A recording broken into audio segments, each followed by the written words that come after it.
Hello everyone.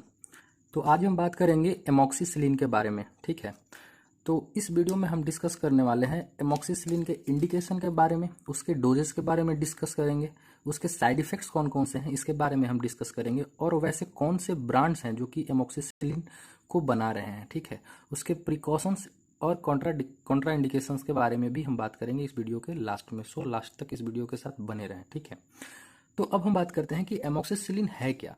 तो amoxicillin जो है ये पेनिसिलिन ग्रुप का एक एंटीबायोटिक है। ठीक है, सो ये करता क्या है कि ये जो है सो बैक्टीरिया के ग्रोथ को जो है वो रोकता है।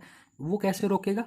वो या तो डायरेक्टली बैक्टीरिया को किल करेगा, या सेकंड जो बैक्टीरिया जो सेल वॉल बना रहा है, ठीक है, उस सेल वॉल को जो है सो ये सिंथेसाइज करने से इनहिबिट करेगा, उसको रोकेगा। ठीक है, जैसे एज फॉर एग्जांपल लेते हैं स्ट्रेप्टोकोकस हो गया, या फिर एस निमोनिया हो गया, साल्मोनेला हो गया, या स्यूडोमोनास हो गया। तो ऐसे ऐसे बैक्टीरिया हैं जिनके लिए ये एंटीबायोटिक काम करता है। ठीक है, तो ये पेनिसिलिन ग्रुप में और भी बहुत सारे हैं जो कि एंटीबायोटिक्स आते हैं, जैसे क्लोक्सासिलिन हो गया, एम्फिसिलिन हो गया, ठीक है, पिप्रासिलिन हो गया, एमॉक्सिसिलिन हो गया, नेप्सिसिलिन हो गया, ऑक्सासिलिन हो गया, या फिर डाइक्लोक्सासिलिन हो गया। ठीक है, और भी बहुत सारे हैं, लेकिन आज हम जो बात करने वाले हैं एमॉक्सिसिलिन के बारे में बात करने वाले हैं, जो कि ये है। ठीक है, सो सबसे पहले हम बात करते हैं कि इसके इंडिकेशन के बारे में। ओके, सो इंडिकेशन इसका ये बताता है कि अगर किसी पेशेंट को ब्रेन में जैसे मेनिंजाइटिस है, तो उस केस में हम एमॉक्सिसिलिन का जो है सो हम उनको दे सकते हैं। ठीक है, हम ऊपर से नीचे की ओर चल रहे हैं, ब्रेन से नीचे abdomen, bones, joint, skin infection, ये सब देखेंगे। ठीक है, तो पहले ब्रेन की बात कर ली, अब आते हैं माउथ की तरफ। तो माउथ में अगर किसी तरह की बैक्टीरियल इन्फेक्शन है तो उस केस में हम एमॉक्सिसिलिन दे सकते हैं। ठीक है, अगर ईयर में अगर उनको इन्फेक्शन है, ईयर में जैसे कोई प्रॉब्लम है, जैसे ओटिटाइसिस मीडिया वाली जो प्रॉब्लम होती है, उस केस में हम एमॉक्सिसिलिन देते हैं। ठीक है, अगर रिस्पायरेटरी सिस्टम से रिलेटेड प्रॉब्लम है, जैसे निमोनिया हो गया या ब्रोंकाइटिस हो गया, तो उस केस में हम एमॉक्सिसिलिन को देते हैं। ठीक है, अगर इंडोकार्डाइटिस अगर हर्ट में होता है, ओके, तो उस केस में हम एमॉक्सिसिलिन का उपयोग करेंगे।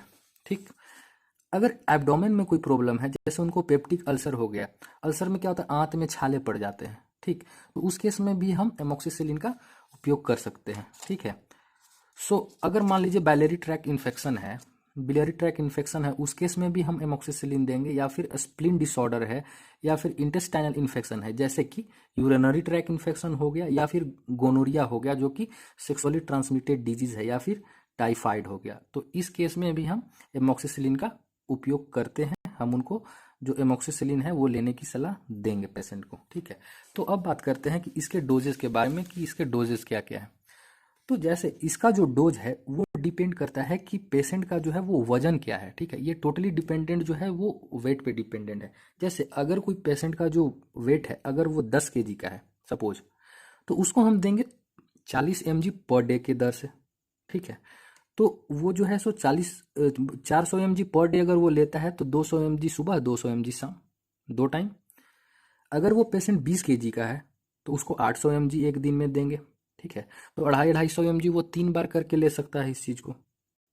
अगर वो 40 kg से प्लस है वो पेशेंट, तो वो एक दिन में कितना ले सकता है, 1600 mg। ठीक है, तो वो 500 mg, 500 mg, 500 mg 3 बार एक दिन में ले सकता है।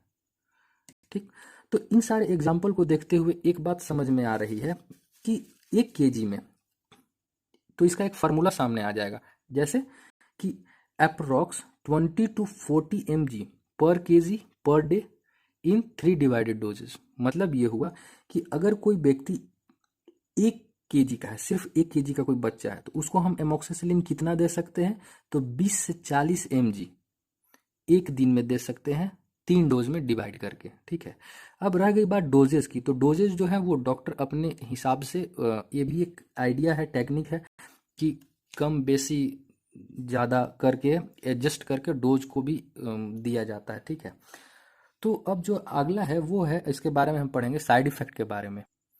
तो एमॉक्सिसिलिन का जो मेन जो साइड इफेक्ट है वो है, पेशेंट में अक्सर डायरिया का देखा जाता है। ठीक है, कि उनको साइड इफेक्ट हो रहा है डायरिया का, नौसिया का हो रहा है, वोमिटिंग का हो रहा है, उनको स्किन रैशेज होने लगे, स्वेलन माउथ होने में, माउथ मुंह में सूजन होने लगेगा, इचिंग होने लगेगा, ठीक है। तो ये सब जो सारी चीज़ें हैं, ठीक है, तो ये सब में कॉमन नहीं है, ठीक है।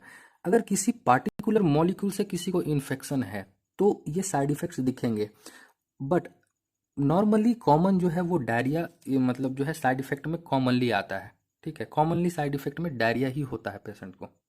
अब हम बात करेंगे ब्रांड नेम के बारे में। वैसे कौन कौन से कंपनीज हैं जो कि एमोक्सिसिलिन का जो है सो प्रोडक्शन कर रही हैं, एमोक्सिसिलिन बना रही हैं, ठीक है।